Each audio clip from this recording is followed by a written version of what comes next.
Mulher é torturada por quase 3 horas em Lusiânia. E você vai ver ainda. Delivery de drogas. Quadrilha que tinha motoboy e até central de entregas é presa em Goiânia.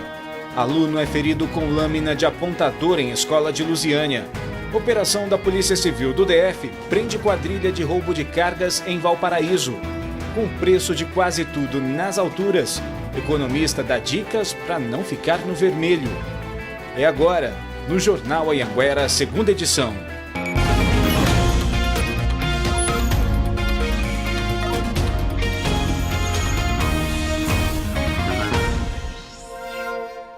Olá, boa noite.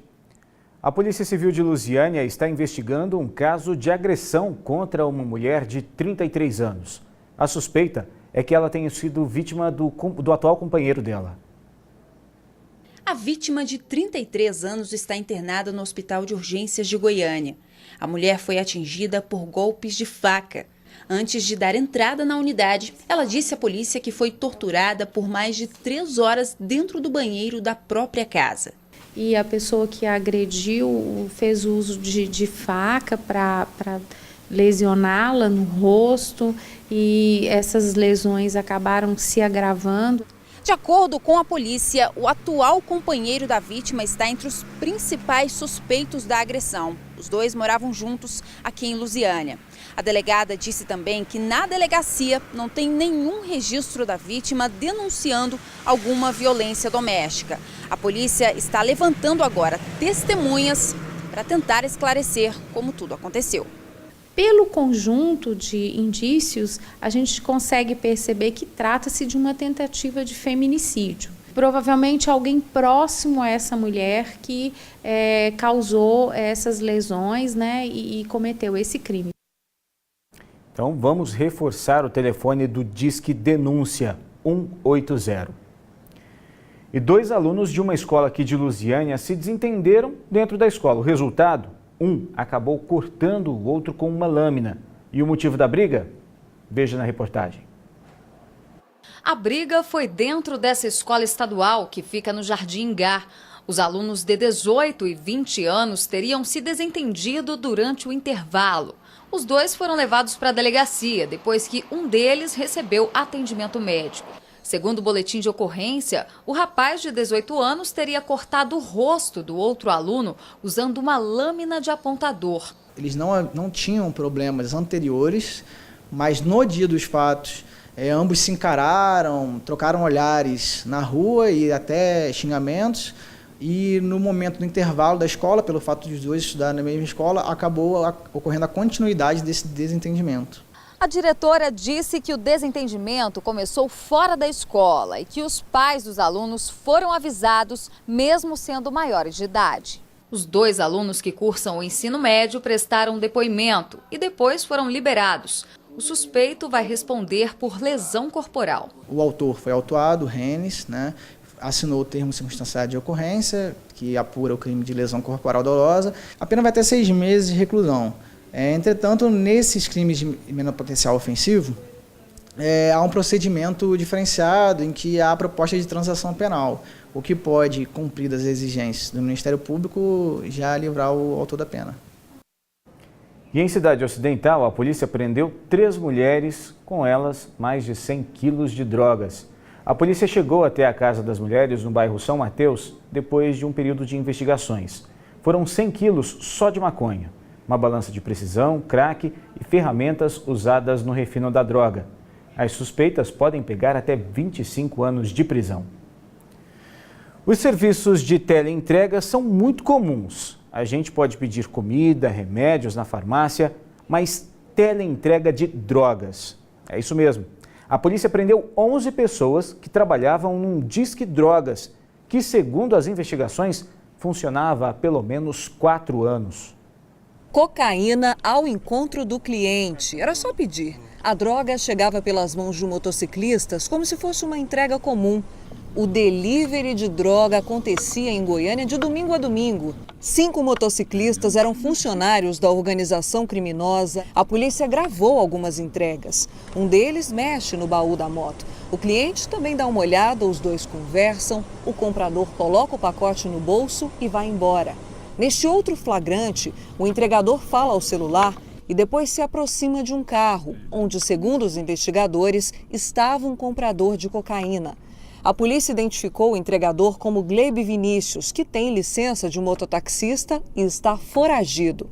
O cliente encomendava a droga ligando para uma central telefônica. Pelo celular, ele fazia o pedido da cocaína, que era entregue apenas no endereço de cadastro do cliente para dificultar a investigação. 800 pessoas eram cadastradas pela organização criminosa. Como as entregas eram praticamente diárias, pessoas viciadas que compravam praticamente todos os dias, ele decorava o local onde essas pessoas se encontravam. A droga não era entregue em outro local. Eram cerca de 300 a 400 entregas por dia. Durante esse período todo de investigação, nós chegamos a calcular cerca de 12 mil ligações. O chefe da organização criminosa é Silas Coelho Costa Júnior. Ele já foi condenado por tráfico de drogas, mas estava foragido e levava uma vida de luxo. O gerente do esquema era Douglas Henrique Silva. Ele comandava a central de pedidos que funcionava na casa dele. A polícia suspeita que a quadrilha movimentava R$300 mil por mês. Os presos vão responder por organização criminosa e tráfico de drogas. E veja a seguir, a operação da Polícia Civil do DF prende quadrilha de roubo de cargas que agia aqui no entorno. Agora 6h53, a gente volta já.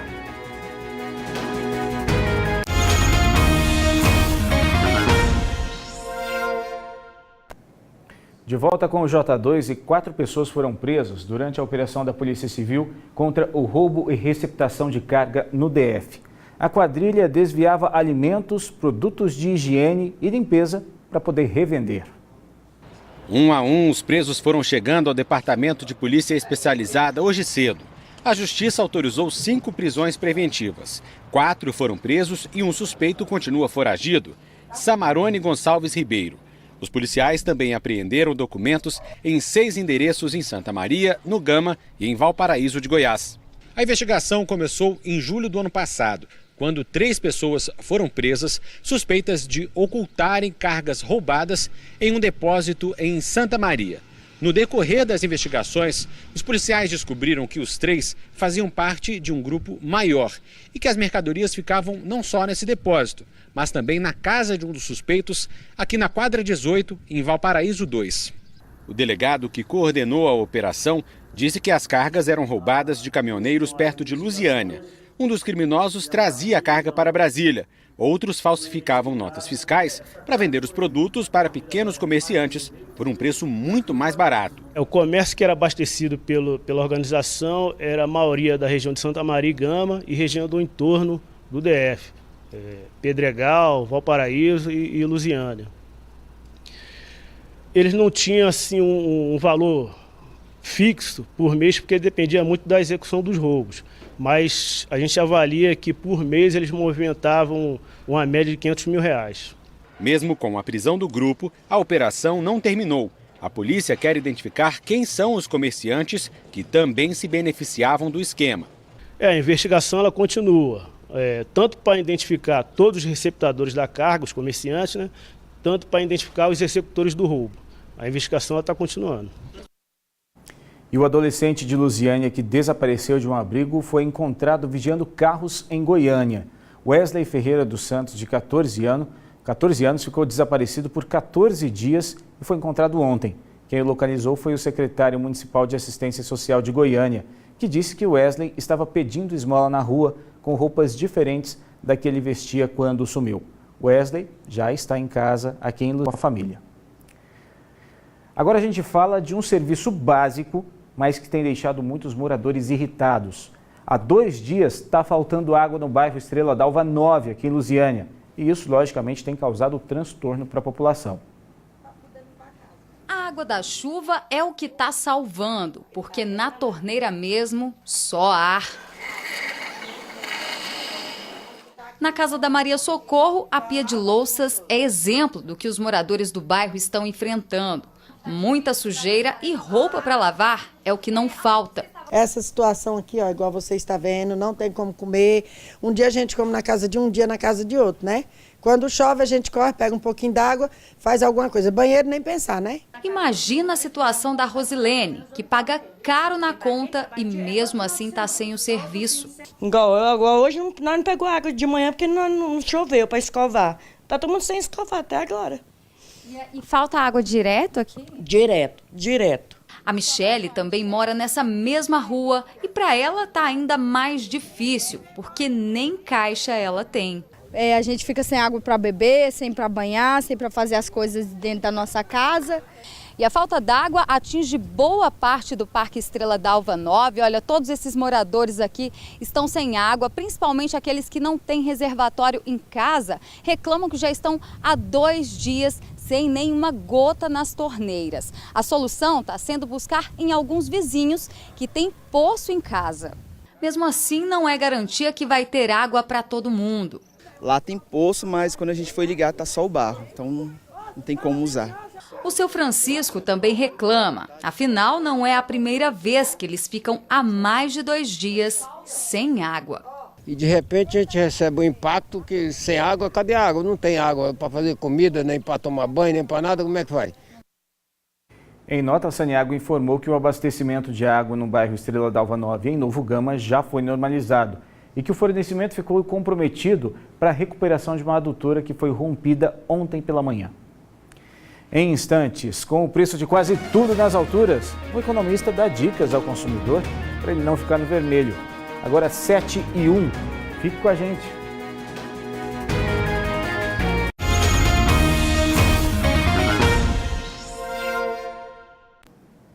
Eleições 2018, vamos ver como é que foi o dia de campanha dos candidatos a governador de Goiás, melhor avaliados na última pesquisa Ibope.